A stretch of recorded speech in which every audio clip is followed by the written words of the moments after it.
बीते दिन हरियाणा के झज्जर में गमगीन माहौल में निकी यादव का अंतिम संस्कार हुआ। निकी के परिवार वालों ने कहा कि फांसी से कम कुछ भी मंजूर नहीं।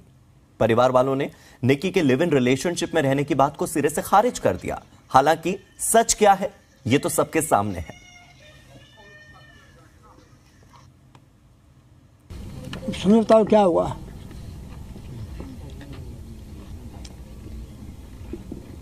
कानून बताओ कानून क्या करेगी हैं? आगे हम देखें क्या हुआ। सजा क्या बताओ।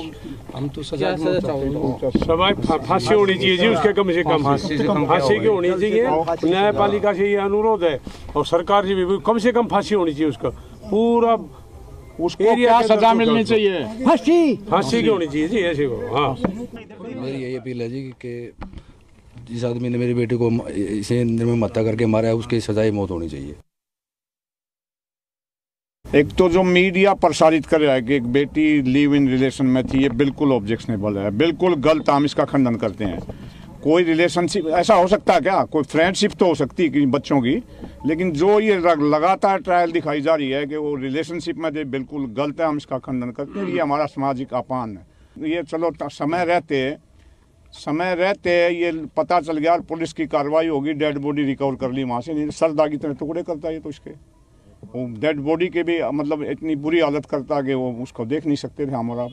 और सारे गांव में बड़ा भारी रोष है इसका। अगर वो यहाँ का लोकल मामला होता तो शायद बहुत ज़्यादा सांप्रदायिक दंगा हो जाता। और इसमें हमारी ये रिक्वेस्ट है सारे गाँव की कि इस पर स्पेशल ट्रायल फास्ट ट्रैक में इसको जल्दी सुनवाई करके इसको फांसी। हम तो चाहते हैं कि कड़ी से कड़ी सजा और जल्द से जल्द सजा मिले उसको, ताकि आगे तक भी मैसेज आए, आगे कोई करने से खतरा है इस तरह के जघन्य अपराध। और पूरा गांव इकट्ठा होकर कानूनन लड़ाई लड़ेगा। जब तक उसको फांसी नहीं हो जाती पूरा गांव एक साथ रहेगा।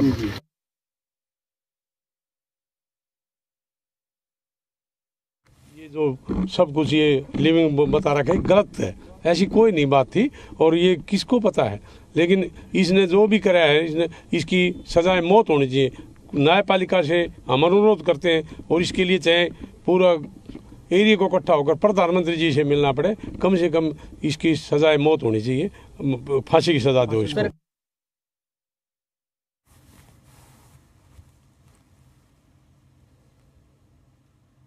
तो ये तस्वीरें हम आपको दिखा रहे हैं झज्जर के खेड़ी गांव की। झज्जर का खेड़ी गांव निकी यादव का पैतृक गांव है और यहीं से वो बिलोंग करती थी और यहीं पर उनका अंतिम संस्कार हुआ पूरे विधि विधान के साथ। यहां पर निकी यादव का पूरा परिवार मौजूद था, आसपास के लोग मौजूद थे। और जिस तरह से ये हत्याकांड दिल्ली में अंजाम दिया गया, उसके बाद झज्जर पुलिस भी इसमें इन्वॉल्व हो गई है, क्योंकि इनके जो तार हैं वो झज्जर से जुड़े हुए हैं। और झज्जर से मेरे सहयोगी जगदीप सिंह जुड़ गए हैं। जगदीप, जिस परिवार में इतना बड़ा हादसा हुआ हो, उस परिवार के साथ निजी तौर पर मेरी संवेदनाएं भी हैं। ठीक है, माना परिवार गमगीन है, लेकिन यहां पर परिवार बार बार एक बात कह रहा है कि मीडिया प्रचारित कर रहा है कि ये लोग लिव इन रिलेशनशिप में थे। जिस परिवार को बेटी की हत्या के 3 दिन बाद तक यह पता नहीं लगता कि उनकी बेटी कहां है, उसकी हत्या हो गई है, वो परिवार इतने कॉन्फिडेंस के साथ ये कैसे कह सकता है कि उनकी बेटी लिव इन रिलेशनशिप में नहीं रह रही थी? ठीक है, आपको अपनी बेटी के सम्मान की फिक्र है, मौत के बाद उसका मीडिया ट्रायल नहीं होना चाहिए, कोई दिक्कत नहीं। लेकिन अगर पुलिस कोई बात कह रही है, ग्रेटर नोएडा में किसी फ्लैट में 2 साल लिव इन की बात सामने आई है, उसके बाद उत्तम नगर में उनके लिव इन की बात सामने आई है, तो क्या ये पुलिस की बात भी गलत हो सकती है क्या?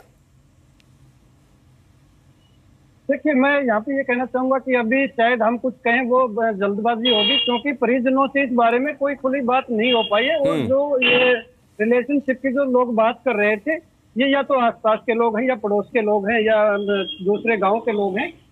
ठीक है, परिजनों की तरफ से इस तरह की अभी तक कोई बात सामने नहीं आई थी कि निकी रिलेशनशिप में थी या नहीं थी, क्योंकि परिजन जो है फिलहाल तक इस मामले से आपको पता है कि किसी जवान बच्चे के अगर घर में मौत होती है तो परिवार का क्या हालात होते हैं, क्या हाल होता है परिवार। तो अभी परिजनों से इस बारे में कोई बात नहीं है। लेकिन बड़ा सवाल है कि निकी की 9-10 तारीख की रात को हत्या होती है और उसके बाद झज्जर थाने की अगर बात करें तो कोई भी प्राथमिकी दर्ज यहाँ पे नहीं है। अगर दिल्ली में कहीं पे इन्होंने गुमशुदगी कोई रिपोर्ट दर्ज करवाई हो तो उसके बारे में हम कह नहीं सकते। लेकिन यहाँ पे कोई भी प्राथमिकी दर्ज नहीं हुई, तो ये अपने आप में एक बड़ी बात है कि 5 दिन बाद घर वालों को पुलिस से ही इतला मिलती है कि आपकी लड़की का ऐसे ऐसे आपकी लड़की की हत्या हो गई, उनका खून कर दिया गया है, तभी परिजनों को पता चलता है।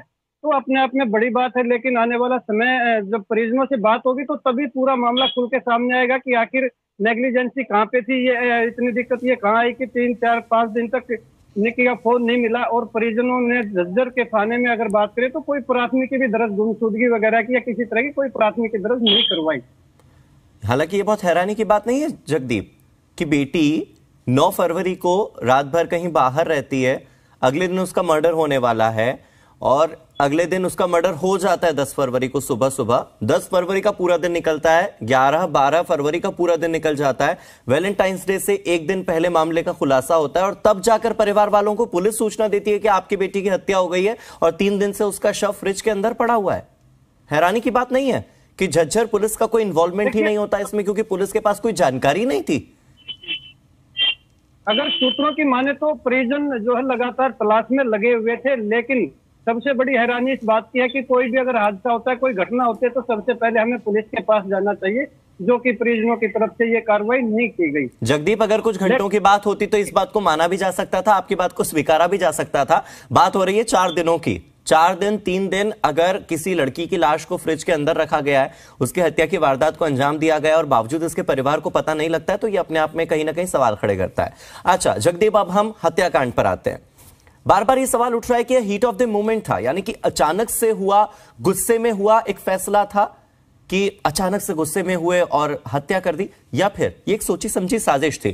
क्योंकि बहुत सारे सबूत ऐसे सामने आ रहे हैं, बहुत सारे ऐसे इंसिडेंट्स हैं जो इस कहानी को बयां करते हैं कि साहिल ने बहुत ही सोच समझकर, पूरा षड्यंत्र रचकर निक्की यादव की हत्या किया।